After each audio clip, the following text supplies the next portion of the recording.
ارے ہادی، اگر آج بھی تم دیر سے آئے نا تو کیک تمہارے بغیر ہی کٹ جائے گا۔ ہال میں گونجتی ہوئی اشال کی آواز سنتے ہی سب ہنس پڑے۔ کیک کی فکر تمہیں ہے یا کھانے کی؟ انوشے نے ہنستے ہوئے اشال کو کوہنی ماری۔ دونوں کی۔ اشال نے زبان نکال کر جواب دیا تو پورا ہال قہقہوں سے گونج اٹھا۔ مرزا ہاؤس آج کسی خواب سے کم نہیں لگ رہا تھا۔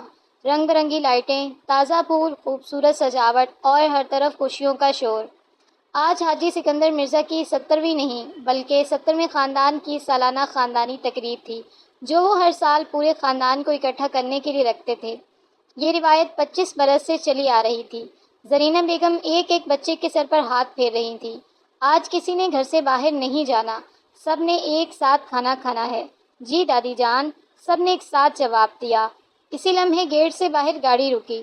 لو جی، شہزادہ آ گیا، اذان نے مسکراتے ہوئے کہا۔ ہادی گاڑی سے اترا، ہاتھ میں تحفہ تھا مگر چہرے پر ہمیشہ والی شرارتی مسکراہٹ۔ دادا جان کہاں ہیں؟ پہلے سلام تو کر لو، پھر دادا جان کو ڈھونڈنا، زرینہ بیگم نے مصنوعی ناراضی سے کہا۔ ہادی فوراً جھک کر دادی کے ہاتھ چومنے لگا۔ اب ٹھیک ہے؟ اب بالکل ٹھیک ہے۔ ادھر انوشے خاموشی سے یہ منظر دیکھ کر مسکرا رہی تھی۔ اس کی مسکراہٹ شاید کسی اور نے نہ دیکھی ہو مگر ہادی نے ضرور دیکھ لی۔ دونوں کی نظریں چند لمحوں کے لیے ملی، پھر جیسے کچھ ہوا ہی نہ ہو دونوں نے فوراً دوسری طرف دیکھنا شروع کر دیا۔ اذان نے یہ منظر دیکھ لیا تھا۔ وہ آہستہ سے حذیفہ کے کان میں بولا، میں شرط لگاتا ہوں یہ دونوں ایک دوسرے کو پسند کرتے ہیں۔ حذیفہ ہنس پڑا۔ پہلے اپنی فکر کر، آرزو ادھر ہی کھڑی ہے۔ اذان نے فوراً سنجیدہ بننے کی کوشش کی لیکن اس کے کان سرخ ہو چکے تھے۔ ادھر اشال نے سب کی پلیٹوں میں مٹھائی رکھنی شروع کی۔ آج ایک شرط ہے۔ سب نے حیرانی سے اس کی طرف دیکھا۔ جو بھی دادا جان کو سب سے پہلے سالگرہ کی مبارک دے گا اسے میری طرف سے آئس کریم۔ بس؟ ہادی نے فوراً کہا۔ 2 آئس کریم کر دو، تمہیں تو پورا فریزر چاہیے۔ ایک بار پھر پورا ہال ہنسی سے گونج اٹھا۔ یہ گھر واقعی گھر لگ رہا تھا جہاں محبت تھی، اپنائیت تھی اور ہر چہرے پر خوشی تھی۔ لیکن اسی خوشی کے درمیان حاجی سکندر مرزا اپنے کمرے میں اکیلے بیٹھے تھے۔ ان کے سامنے لکڑی کا ایک پرانا صندوق رکھا تھا۔ انہوں نے آہستہ سے اس کا ڈھکن کھولا۔ اندر سے ایک زرد لفافہ، چند پرانی تصویریں اور ایک موڑا ہوا کاغذ رکھا تھا۔ انہوں نے وہ کاغذ ہاتھ میں لیا، گہرا سانس لیا اور دھیمی آواز میں کہا، 30 سال پہلے کیا گیا وعدہ آج پورا کرنا ہی ہوگا۔ اسی وقت دروازہ کھلا۔ زرینہ بیگم اندر آئیں۔ انہوں نے سکندر مرزا کے ہاتھ میں وہ پرانا لفافہ دیکھا۔ ان کے چہرے کی مسکراہٹ ایک لمحے میں غائب ہو گئی۔ وہ آہستہ سے بولی، سکندر، کیا آپ واقعی آج سب کو بات بتا دیں گے؟ سکندر مرزا نے لفافہ مضبوطی سے بند کیا، کھڑکی سے باہر ہنستے ہوئے بچوں کو دیکھا اور اتنا کہا، آج کے بعد اس گھر میں کوئی بھی پہلے جیسا نہیں رہے گا۔ ہال میں ہنسی مذاق اب بھی جاری تھا۔ کچن سے آنے والی بریانی کی خوشبو نے سب کو بے چین کر رکھا تھا۔ اشال نے پلیٹ اٹھاتے ہوئے شرارت سے کہا، دادی جان، اگر آج بریانی کم پڑ گئی نا تو ذمہ دار آپ ہوں گی۔ زرینہ بیگم ہنس پڑی، بریانی کم نہیں پڑے گی لیکن تمہاری باتیں ضرور ختم نہیں ہوں گی۔ وہ تو کبھی نہیں۔ ایک بار پھر سب ہنسنے لگے۔ اسی دوران انوشے ٹرے میں جوس کے گلاس رکھ کر لا رہی تھی کہ اچانک اس کا پاؤں قالین میں الجھ گیا۔ انوشے، ہادی تیزی سے آگے بڑھا۔ ٹرے گرنے سے پہلے ہی اس نے اسے تھام لیا۔ دونوں کے ہاتھ ایک ہی ٹرے پر تھے۔ ایک لمحے کے لیے وقت جیسے رک گیا۔ شکریہ۔ انوشے نے نظریں جھکاتے ہوئے آہستہ سے کہا، اگر میں نہ پکڑتا تو دادی جان پہلے مجھے ڈانٹتی۔ ہادی نے ہنستے ہوئے جواب دیا۔ انوشے بے اختیار مسکرا دی۔ یہ سب منظر دور کھڑی زرینہ بیگم خاموشی سے دیکھ رہی تھی۔ ان کے چہرے پر مسکراہٹ تو تھی لیکن آنکھوں میں ایک عجیب سی فکر بھی تھی۔ دوسری طرف حذیفہ لان میں کھڑا فون پر بات کر رہا تھا۔ بس کچھ دن اور پھر میں خود دادا جان سے بات کروں گا۔ اسی لمحے اشال پیچھے سے آ گئی۔ کس سے بات کر رہے تھے؟ حذیفہ چونک گیا۔ آفس کا فون تھا۔ اشال نے مشکوک نظروں سے اسے دیکھا۔ جھوٹ بولتے وقت تمہاری آواز بدل جاتی ہے۔ حذیفہ مسکرا کر بات ٹال گیا۔ اذان ایک کونے میں کھڑا آرزو کو دیکھ رہا تھا۔ آرزو چھوٹے بچوں کے ساتھ کھیل رہی تھی۔ وہ ہر بچے کو ہنسا رہی تھی۔ اذان کے لبوں پر بے اختیار مسکراہٹ آ گئی۔ اگر زندگی ہمیشہ ایسی ہی رہتی، اس نے دل ہی دل میں سوچا۔ شام ڈھلنے لگی۔ ہال کی تمام روشنیاں روشن کر دی گئیں۔ نوکروں نے بڑا سا سالگرہ کا کیک میز پر رکھ دیا۔ پورا خاندان ایک جگہ جمع ہو گیا۔ دادا جان آ گئے، کسی نے آواز لگائی۔ سب فوراً سیدھے ہو کر کھڑے ہو گئے۔ حاجی سکندر مرزا آہستہ آہستہ چلتے ہوئے ہال میں داخل ہوئے، چہرے پر وہی روب، لیکن آج ان کی آنکھوں میں غیر معمولی سنجیدگی تھی۔ انہوں نے سب کو دیکھا، پھر مسکرا کر بولے، آج تم سب کو ایک خوشخبری دینی ہے۔ ہال تالیوں سے گونج اٹھا۔ اشال نے فوراً کہا، دادا جان پہلے کیک۔ سب ہنس پڑے۔ کیک کاٹا گیا، تصویریں بنی، بچے شور مچاتے رہے۔ زرینہ بیگم نے اپنے ہاتھوں سے سب کو کیک کھلایا۔ ہر طرف خوشی ہی خوشی تھی۔ کچھ دیر بعد سکندر مرزا نے ہاتھ اٹھایا۔ پورا ہال خاموش ہو گیا۔ انہوں نے گہری سانس لی اور بولے، میں جانتا ہوں تم سب سمجھ رہے ہو کہ آج میں کاروبار کی ذمہ داریاں تقسیم کروں گا۔ ہادی، حذیفہ اور اذان نے ایک دوسرے کی طرف دیکھا۔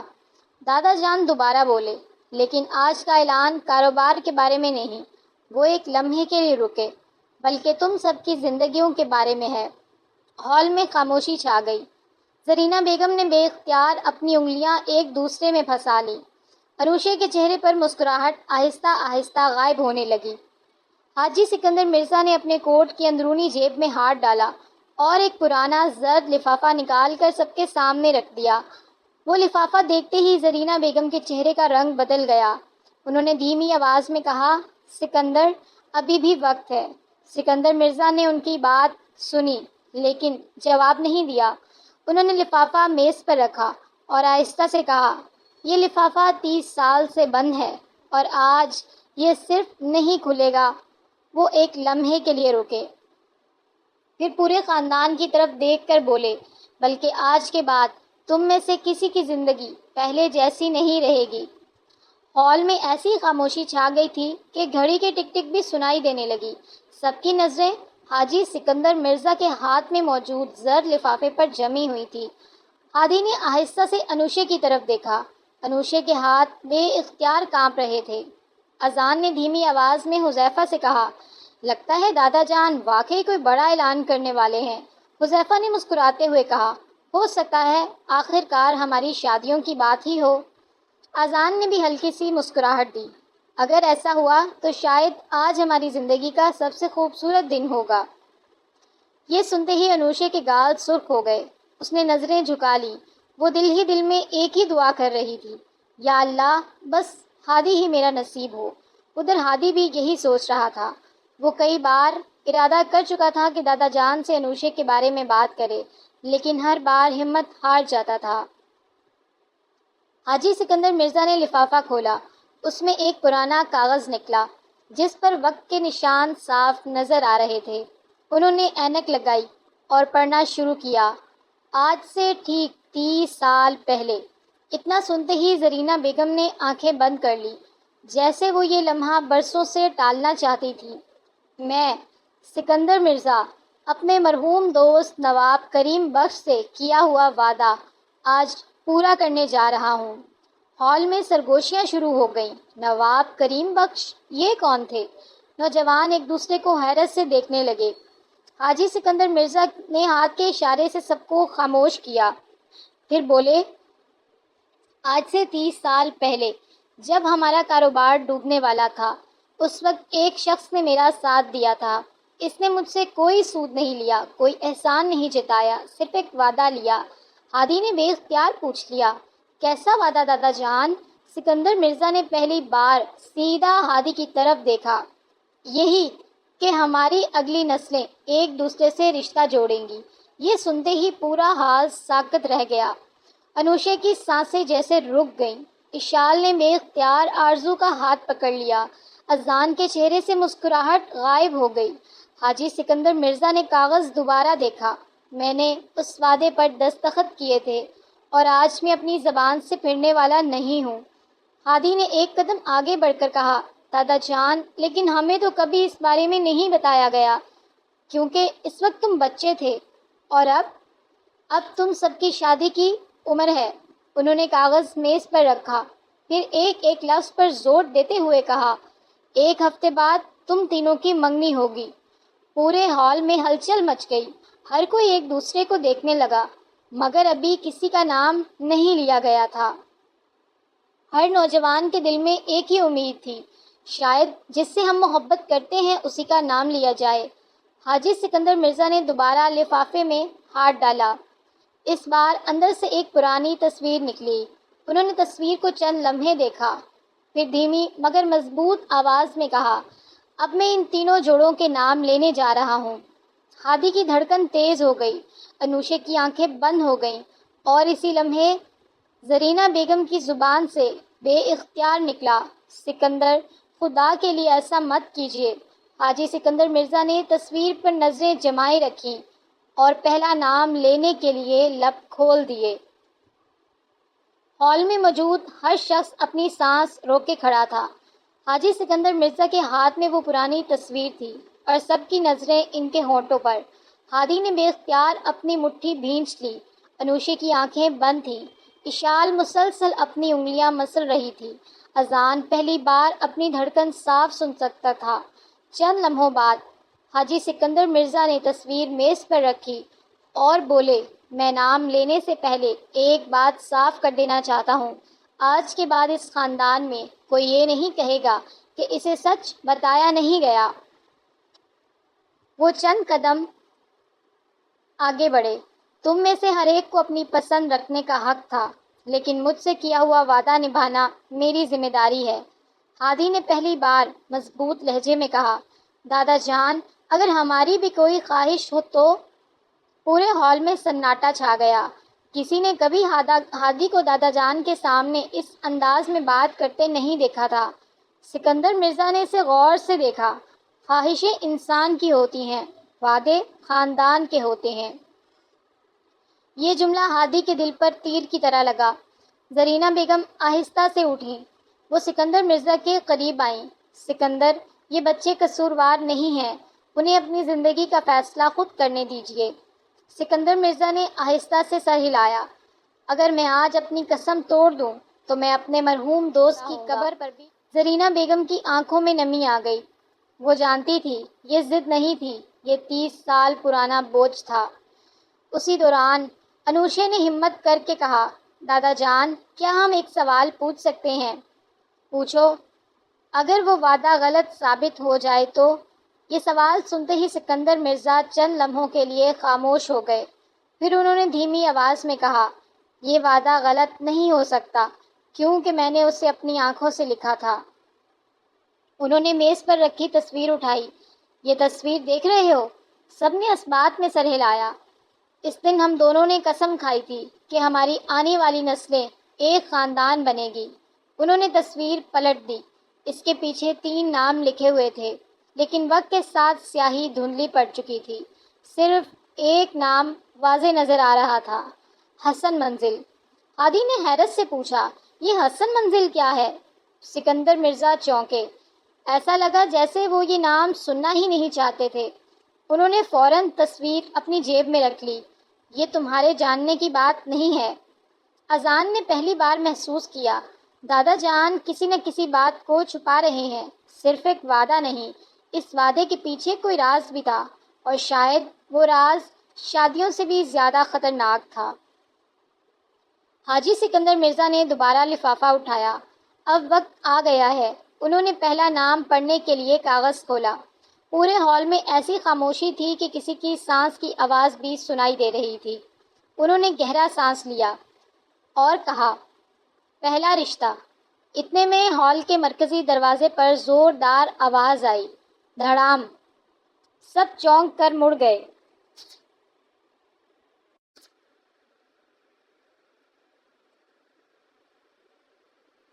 دروازہ آہستہ آہستہ کھلا، بارش سے بھیگا ہوا ایک تقریباً 25 سالہ نوجوان اندر داخل ہوا۔ اس کے کپڑے مٹی سے اٹے ہوئے تھے، سانسیں تیز چل رہی تھیں، اور ہاتھ میں ایک پرانی فائل تھی۔ اس نے سیدھا حاجی سکندر مرزا کی طرف دیکھا اور بلند آواز میں کہا، یہ شادیاں نہیں ہو سکتیں۔ پورا ہال ساکت رہ گیا۔ نوجوان نے فائل میز پر پھینکی اور اگلا جملہ ایسا کہا جس نے سب کے چہروں کا رنگ اڑا دیا، کیونکہ آپ نے ان سب سے 30 سال تک ایک بہت بڑا سچ چھپایا ہے۔ ہال میں ایسا سناٹا چھا گیا کہ جیسے وقت خود رک گیا ہو۔ بارش اب بھی ہو رہی تھی مگر اس کی آواز بھی کسی کو سنائی نہیں دے رہی تھی۔ سب کی نظریں دروازے پر کھڑے اجنبی نوجوان پر تھیں۔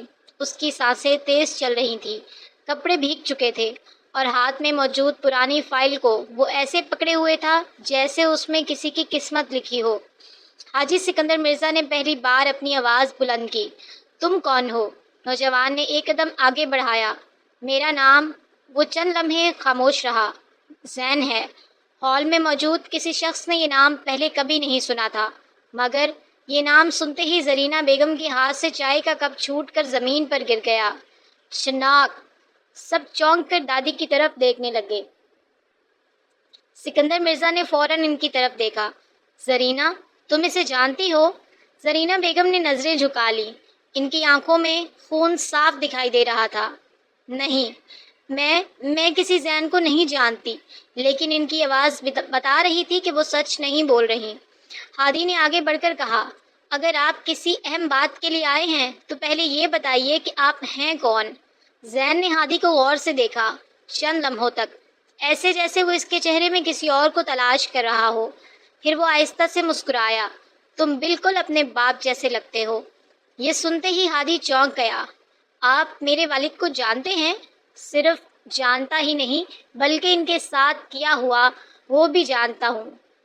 ہادی کے چہرے سے مسکراہٹ غائب ہو گئی۔ حاجی سکندر مرزا نے غصے سے اپنی چھڑی زمین پر ماری۔ ٹھک! بس بہت ہو گیا، جو کہنا ہے صاف صاف کہو۔ زین نے بغیر ڈرے ان کی آنکھوں میں آنکھیں ڈال کر کہا، آپ سب کو 30 سال سے ایک جھوٹ پر زندہ رکھے ہوئے ہیں۔ پورے ہال میں بے چینی پھیل گئی۔ اذان نے بے اختیار آرزو کی طرف دیکھا۔ اشال نے انوشے کا ہاتھ مضبوطی سے پکڑ لیا۔ زین نے میز پر وہ پرانی فائل رکھی۔ اس فائل میں عدالت کے کاغذات بھی ہیں اور وہ خط بھی، جو نواب کریم بخش نے اپنی موت سے صرف 2 دن پہلے لکھا تھا۔ سکندر مرزا کا چہرہ سخت ہو گیا۔ خاموش! وہ خط جل چکا تھا۔ زین نے فوراً جواب دیا، نہیں، آپ نے جو نقل جلائی تھی، اصل میں خط میرے پاس ہے۔ یہ سن کر سکندر مرزا پہلی بار گھبرا گئے۔ زرینہ بیگم نے کرسی کا سہارا لے لیا۔ ہادی نے دھیمی آواز میں پوچھا، دادا جان، آخر یہ سب کیا ہے؟ سکندر مرزا نے جواب نہیں دیا۔ زین نے آہستہ سے فائل کھولی۔ اس میں ایک پرانی تصویر نکالی۔ وہ تصویر دیکھتے ہی زرینہ بیگم کی آنکھوں سے آنسو بہنے لگے۔ زین نے تصویر سب کے سامنے کر دی۔ تصویر میں 30 سال پہلے کے 2 نوجوان تھے، ایک سکندر مرزا اور دوسرا نواب کریم بخش، لیکن تصویر میں ان دونوں کے درمیان ایک چھوٹی سی بچی بھی کھڑی تھی۔ ہادی نے حیرت سے پوچھا، یہ بچی کون ہے؟ زین نے گہری سانس لی، پھر سکندر مرزا کی طرف دیکھتے ہوئے کہا، اگر آج بھی آپ خاموش رہے تو میں خود بتا دوں گا کہ یہ بچی کون تھی اور اس کا اس خاندان سے کیا رشتہ ہے۔ یہ کہتے ہی پورا ہال ایک دوسرے کا چہرہ دیکھنے لگا۔ کس کے ذہن میں یہ سوال بھی نہیں آیا تھا کہ 30 سال پرانی تصویر میں موجود ایک معصوم بچی آج کی ان شادیوں سے کیسے جڑی ہو سکتی ہے۔ پورے ہال میں ایسی خاموشی تھی کہ کسی کی ہمت نہیں ہو رہی تھی کہ کچھ بول سکے۔ ہادی کی نظریں کبھی اس تصویر پر جاتی، کبھی دادا جان کے چہرے پر۔ انوشے دل ہی دل میں دعا کر رہی تھی کہ جو بھی حقیقت ہو، اس سے ان کی محبت نہ ٹوٹے۔ زین نے آہستہ سے وہ تصویر زمین پر رکھ دی۔ حاجی صاحب، اب بھی وقت ہے، سچ آپ خود بتا دیں۔ سکندر مرزا نے لمبی سانس لی۔ پہلی بار ان کی آنکھوں میں نمی دکھائی دی۔ انہوں نے چھڑی ایک طرف رکھی اور آہستہ سے کرسی پر بیٹھ گئے۔ ہاں، آج سچ چھپانے کا کوئی فائدہ نہیں۔ پورا خاندان خاموشی سے ان کی بات سننے لگا۔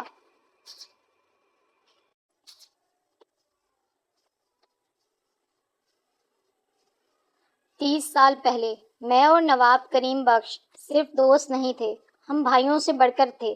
ہم نے مل کر کاروبار شروع کیا اور یہ وعدہ بھی کیا کہ اگر اللہ نے ہمیں اولاد دی تو ایک دن ہمارا خاندان ایک ہو جائے گا۔ انہوں نے تصویر کی طرف اشارہ کیا۔ یہ بچی نواب کریم بخش کی بیٹی تھی۔ سب خاموشی سے سن رہے تھے، لیکن چند سال پہلے ایک خوفناک حادثہ ہوا۔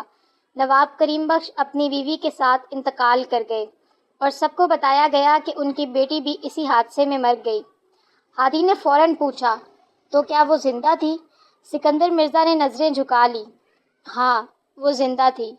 پورا ہال حیرت سے کھڑا ہو گیا۔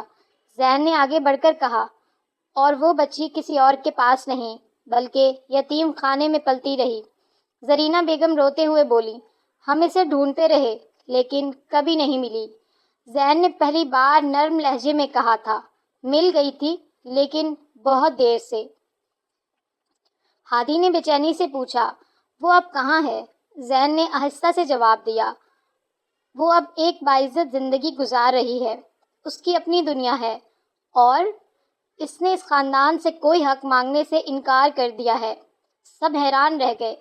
حاجی سکندر مرزا نے کانپتی ہوئی آواز میں کہا، میں نے سوچا اگر میں وعدہ پورا نہ کر سکا تو کم از کم اپنی اولاد کی شادیاں اسی خاندان میں اپنی مرضی سے کروا دوں، شاید میرا دل ہلکا ہو جائے۔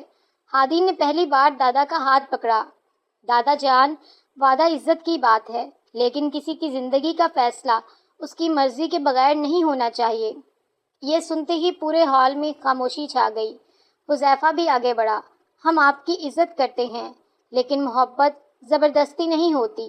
اذان نے بھی سر ہلایا، آپ نے ہمیں ہمیشہ سچ اور انصاف سکھایا ہے، آج انصاف یہی ہے کہ ہمیں اپنی زندگی کا انتخاب خود کرنے دیں۔ سکندر مرزا کی آنکھوں سے پہلی بار آنسو نکل آئے۔ انہوں نے ایک ایک نوجوان کو دیکھا، پھر زرینہ بیگم کی طرف دیکھا۔ زرینہ بیگم نے اتنا کہا، بچے کبھی وعدہ نہیں توڑتے، وہ صرف اپنی زندگی جیتے ہیں۔ چند لمحوں بعد سکندر مرزا اپنی جگہ سے اٹھے۔